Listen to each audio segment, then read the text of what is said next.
Mon gourou stylistique préféré aujourd'hui est Sir Paul Smith. Alors, Sir Smith. Alors d'abord, j'ai une question. Est-ce que vous aimez ce que je porte? Non, je n'aime pas trop. Ça vient d'où? Paul Smith. Ah oui, j'adore. Ah, maintenant vous aimez, oui. À 72 ans, Paul Smith, qui a l'énergie et l'espièglerie d'un homme de mon âge, a construit un empire mondial en étant la quintessence du designer british. Sa mode, qui mélange une coupe et une élégance exquise avec d'audacieuses combinaisons de couleurs et une sensibilité rock'n'roll, est une parfaite illustration de l'homme lui-même.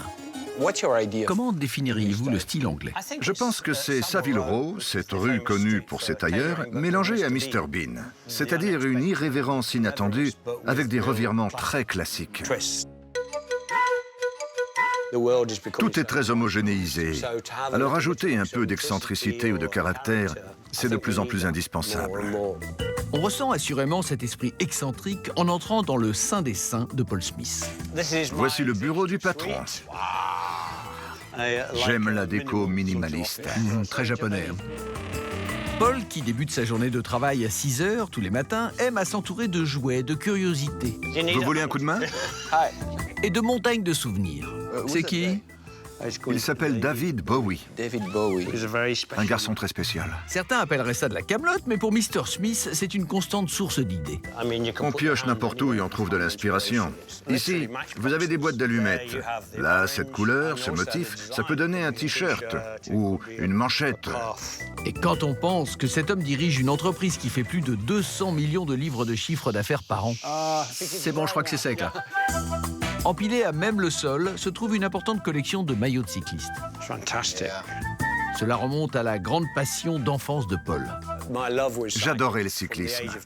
De mes 12 ans à mes 18 ans, j'ai fait de la course. Je mettais mon vélo dans ma chambre et tous les soirs, Vous étiez fétichiste? des vélos, oui. Et puis j'ai eu un accident avec une voiture.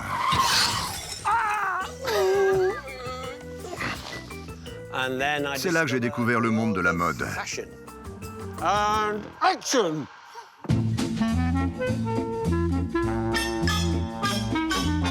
La perte pour le cyclisme a été une aubaine pour la mode et Paul a ouvert sa première boutique à Londres en 79, juste ici sur Floral Street à Covent Garden. 40 ans plus tard, il y a maintenant 13 boutiques Paul Smith rien qu'à Londres.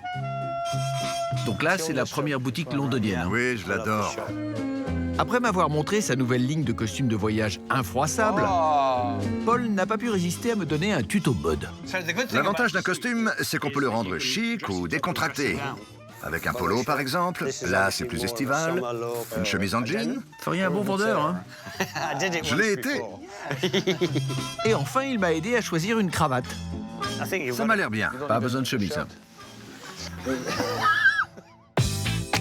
Il y a des boutiques Paul Smith partout dans le monde et pourtant chacune est différente. Allô? Hello. Oh, Paul! Je suis avec les designers des boutiques. De retour à son bureau, Paul m'a montré quelques-uns des éléments de design uniques qu'il incorpore dans ses boutiques. Un homme m'a envoyé 700 téléphones dans une boîte. Et vous allez en faire quoi? On a décidé de les monter comme ça. Après, on les a installés sur un mur d'une de nos boutiques à Paris. Dans un autre magasin, les murs sont recouverts de dominos. 26 000 dominos. On a ouvert un nouveau magasin à Londres.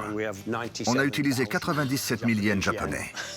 Vous pourriez vous simplifier la vie, Paul? Faire le même magasin partout? Oui, c'est ce que font beaucoup de marques. C'est plus simple financièrement et ça leur donne une homogénéité. Mais mon entreprise est indépendante, alors je n'aime pas trop cette idée. Continuez tout droit, et là... En réalité, Paul Smith n'arrête jamais de dessiner. Des crayons aux ballons, des vélos aux voitures, sa touche magique est toujours recherchée. Et son don est de toujours sembler avoir le doigt posé sur le pouls de la mode. Voilà. Notre travail, c'est la mode. Aujourd'hui et demain. Pas hier. Tout le monde se fiche que vous ayez été bon dans le temps. Alors il faut avancer. Quand vous vous êtes lancé dans la mode, avez-vous imaginé en devenir un jour le roi? Oh, not at all. No. Non, pas du tout. Ce qui m'intéresse vraiment, c'est de réussir à maintenir un certain standard. Et être indépendant, c'est génial. Parce que le matin, devant la glace, quand je me rase, je me demande...